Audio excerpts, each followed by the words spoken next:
छात्राओं, कल हमने पढ़ा था कि महामंत्री शुकनास राजा तारापीड़ के पुत्र चंद्रापीड़ को कह रहे हैं कि राजाओं को उपदेश देने वाले विरले ही गुरु होते हैं और राजा की आज्ञा का पालन लोग भय के कारण प्रतिध्वनि के समान अनुसरण कर लेते हैं और राजा उससे अहंकार से युक्त हो जाता है कि जनता या प्रजा मेरी आज्ञा का पालन कर रही है। तो उस अहंकार रूपी सूजन से मानो उनके कर्ण छिद्र अवरुद्ध हो जाते हैं और वो गुरु के द्वारा दिए गए उपदेश को नहीं सुनते हैं। उसके आगे आज हम अध्ययन करेंगे। शृण्वन्तोऽपि च गज निमीलितेन अवधीरयन्तः खेदयन्ति हितोपदेशदायिनो गुरून्। पुनः सुन लीजिए। शृण्वन्तोऽपि च गज निमीलितेन अवधीरयन्तः खेदयन्ति हितोपदेशदायिनो गुरून्।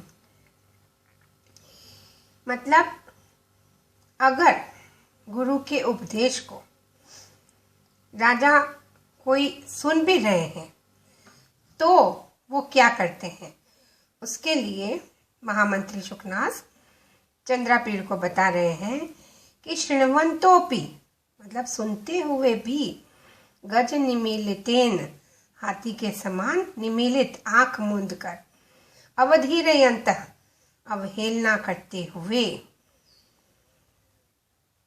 हित उपदेश है ना, तो हितोपदेश दायिनो गुरून् हितकारी उपदेश देने वाले गुरुओं को खेदयन्ति पीड़ा पहुंचाते रहते हैं। मतलब राजा जो है वो गुरुओं के अच्छे हितकारी उपदेश को भी मानो सुनकर अनसुना कर देते हैं। जैसे कोई मदमस्त हाथी अपने हितकारी महावत के निर्देशों को आंखें मूंदकर अवहेलना कर देता है, उसी तरह से अच्छे और हितकारी गुरु के उपदेश को भी राजा लोग जो है वो सुनते हुए भी आंखें मूंदकर मानो अनसुना कर देते हैं। और इस प्रकार ये अहंकार से युक्त मिथ्या अहंकारी राजा अपने हितकारी गुरुओं के हितकारी उपदेशों को भी न सुन करके उन गुरुओं को मार्मिक पीड़ा पहुंचाते हैं। गुरून् खेदयन्ति, उनको पीड़ा पहुंचाते हैं। शृण्वन्तः छात्राओं कैसे बनाएंगे? श्रु धातु से क्षत्रि प्रत्यय है, सुनते हुए, और हितोपदेशदायिन हितस्य उपदेशः इति हितोपदेशः। हितोपदेशदायिन हितकारी उपदेश प्रदान करने वाले। यहाँ पर गुरून् शब्द भी आया है। गुरु शब्द की द्वितीय विभक्ति का बहुवचन।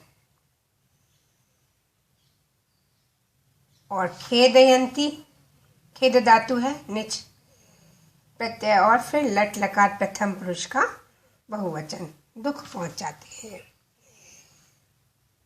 तो इस प्रकार से जो राजन गुरु के उपदेश को सुन करके भी अनसुना कर देते हैं, ऐसा करके वे अच्छे निर्भीक और हितकारी गुरु के दिल को मार्मिक पीड़ा पहुंचाते हैं। किस तरह से?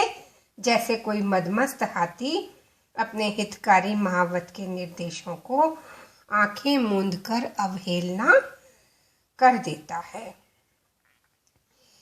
तो इसमें यह अप्रत्यक्ष रूप से वो ये बताना चाह रहे हैं कि राजा को अगर अच्छा राजा बनना है तो उसे पहली बात तो अहंकार से रहित होना चाहिए, अहंकारी नहीं होना चाहिए, निरहंकारी होना चाहिए। और दूसरी बात, गुरुओं के उपदेशों को बड़े ध्यान से सुनना चाहिए और उनको क्रियान्विति भी प्रदान करनी चाहिए। गुरु के जो हितकारी उपदेश हैं उनका क्रियान्वयन भी करना चाहिए, मतलब उसको जीवन में अपनाना भी चाहिए। यदि वो अच्छी प्रकार से गुरु के निर्देशानुसार राज्य कार्य का संचालन करता है तो निश्चय ही वह सफल शासक हो सकता है। इस प्रकार से उसे, मतलब राजा को, अच्छे गुरु के हितकारी उपदेशों को जीवन में अपनाना चाहिए और उसी तरह से राज्य कार्य का संचालन भी करना चाहिए। तभी उसका स्वयं का शासन सफल होगा और प्रजा भी खुश रहेगी, समर्थ होगी और प्रसन्न रहेगी और समृद्ध होगी। आज हमने राजा के बारे में गुरु का ये उपदेश महामंत्री शुकनास के द्वारा सुना और आगे वो क्या कहते हैं इसके बारे में हम नेक्स्ट टर्न पर अध्ययन करेंगे।